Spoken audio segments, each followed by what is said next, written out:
Halo semuanya, ayo kita belajar tentang tata surya. Tata surya adalah kumpulan benda-benda langit yang terdiri dari sebuah bintang besar yang disebut matahari dan semua objek yang terikat oleh gaya gravitasinya. Nah, apa sih matahari itu? Simak video berikut ya. Bintang induk tata surya dan merupakan komponen utama sistem tata surya ini. Bintang berukuran 332/830 massa bumi. Massa yang besar ini menyebabkan kepadatan inti yang cukup besar untuk bisa mendukung kesinambungan fusi nuklir dan menyemburkan sejumlah energi yang dahsyat. Kebanyakan energi ini dipancarkan keluar angkasa dalam bentuk radiasi elektromagnetik, termasuk spektrum optik. Matahari adalah pusat dari tata surya. Merkurius adalah planet dalam yang terkecil dan termasuk yang paling dekat dengan matahari. Jarak rata-rata planet Merkurius ke matahari yaitu 58 juta kilometer. Planet Merkurius memiliki garis tengah 4.880 km. Merkurius ini tidak mengandung atmosfer. Suhu di sekitar planet Merkurius berkisar antara 200 Celcius hingga 400 Celcius. Gravitasi Merkurius kurang lebih hanya sepertiga kali dari gravitasi bumi. Selanjutnya yaitu planet Venus. Planet ini merupakan planet yang paling dekat dengan bumi. Ia memiliki garis tengah sepanjang 12.104 km dengan jarak rata-rata ke matahari yaitu 106 km.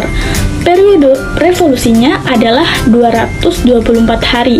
Gravitasi Venus yaitu 2300 dan tekanan udaranya 20 atmosfer atau 20 kali tekanan udara di bumi. Permukaan Venus ditutupi awan tebal sehingga mencapai 48 km. Yang menarik, hasil pengamatan beberapa pesawat ruang angkasa, terdapat formasi batuan muda dan pegunungan tua. Atmosfernya berwujud debu kering yang meliputi CO2, N, dan O2. Bumi merupakan planet ukuran ketiga dan satu-satunya planet yang dihuni oleh makhluk hidup dan terdiri komposisi sebagai berikut.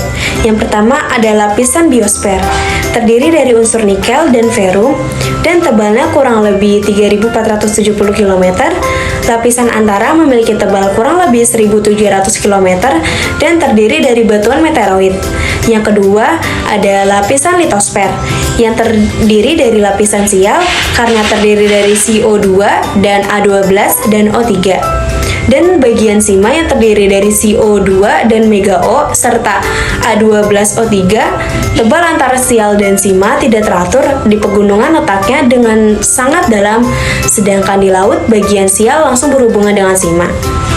Planet Bumi merupakan planet yang istimewa karena Bumi bukan hanya tempat manusia semata, tapi juga makhluk hidup lainnya berkembang biak dengan baik.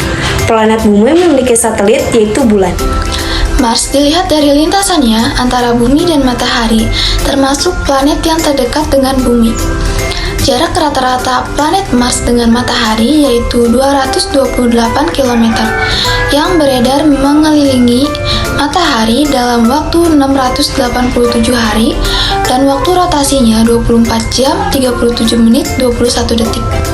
Seperti planet lain, Mars memiliki dua satelit, yaitu Deimos yang berdiameter 10 x 12 x 16 km dan periode orbitnya 30,3 hari. Deimos terbit dan terbenam seperti bulan di bumi. Lalu ada planet Jupiter. Planet Jupiter merupakan planet terbesar.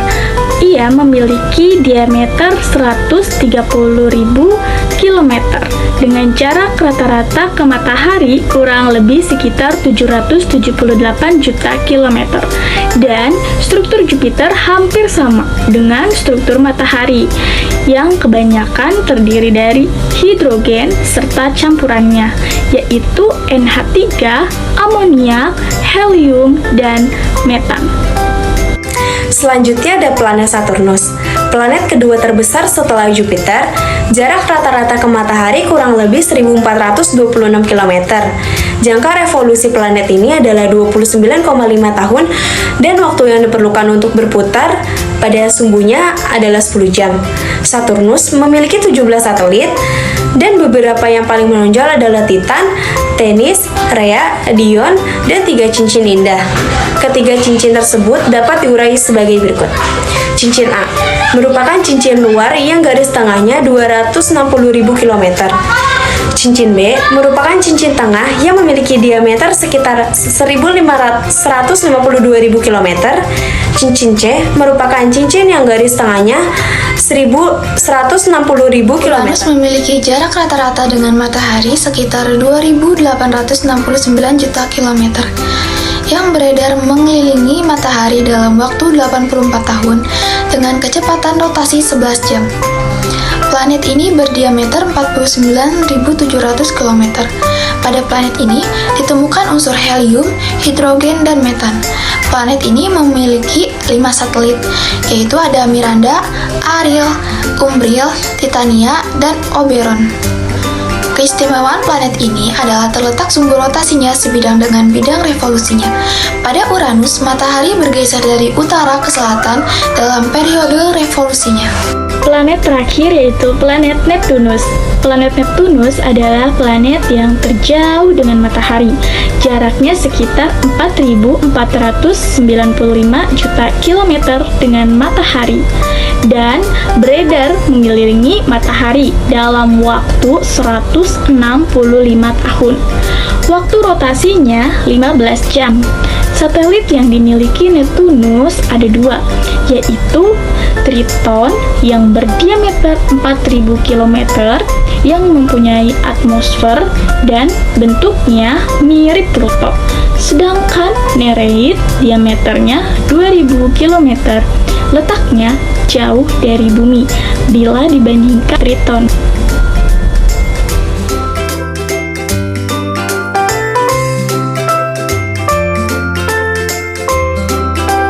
Satu, asteroid. Asteroid terbentuk dari batu ruang angkasa dan mengandung sedikit logam. Ukuran asteroid beragam, ada yang berdiameter 2 meter, tapi ada juga yang berdiameter 1000 km. Asteroid-asteroid berkumpul pada lintasan yang disebut sabuk asteroid. Lintasan ini berada di antara Mars dan Jupiter. 2. Komet. Komet tersusun dari material gas dan air yang sudah membeku menjadi es. Ukuran komet tidak terlalu besar. Diameter nukleus atau inti komet paling besar hanya berukuran 10 km. Meski begitu, komet punya ekor yang panjang. Komet berasal dari daerah di ujung tata surya yang bernama sabuk Kuiper. Komet mengelilingi matahari di orbit yang bentuknya lonjong. Maka itu, ada waktu di saat komet berada cukup dekat dengan matahari. Saat berada di dekat matahari, sebagian es pada komet menguap karena panasnya matahari. Uap itu membentuk ekor yang panjang dan bisa mencapai ratusan kilometer. 3. Meteoroid. Menurut para ilmuwan, meteoroid terbentuk dari pecahan dari komet atau asteroid. Maka itu ukurannya lebih kecil. Meteoroid melayang-layang secara bebas dan tidak mengelilingi benda apapun. Ada banyak meteoroid yang berada di jalur orbit bumi. 4. Meteor. Teman-teman pernah mendengar istilah bintang jatuh. Sebenarnya itulah meteor. Saat bumi mengelilingi matahari, bumi akan melewati kumpulan meteoroid di jalur orbit. Meteoroid ini bisa tertarik oleh gravitasi bumi, lalu masuk ke lapisan atmosfer dan terbakar habis sebelum sampai ke permukaan bumi. Proses tertarik dan terbakarnya meteoroid inilah yang disebut sebagai meteor. Meteor yang terbakar di atmosfer jumlahnya bisa banyak dan bisa kita lihat sebagai hujan meteor. 5. Meteorit. Ada beberapa meteor yang berukuran cukup besar sehingga tidak habis terbakar di atmosfer bumi. Meteor yang tidak habis terbakar ini bisa sampai ke permukaan bumi dan jatuh dengan tenaga besar.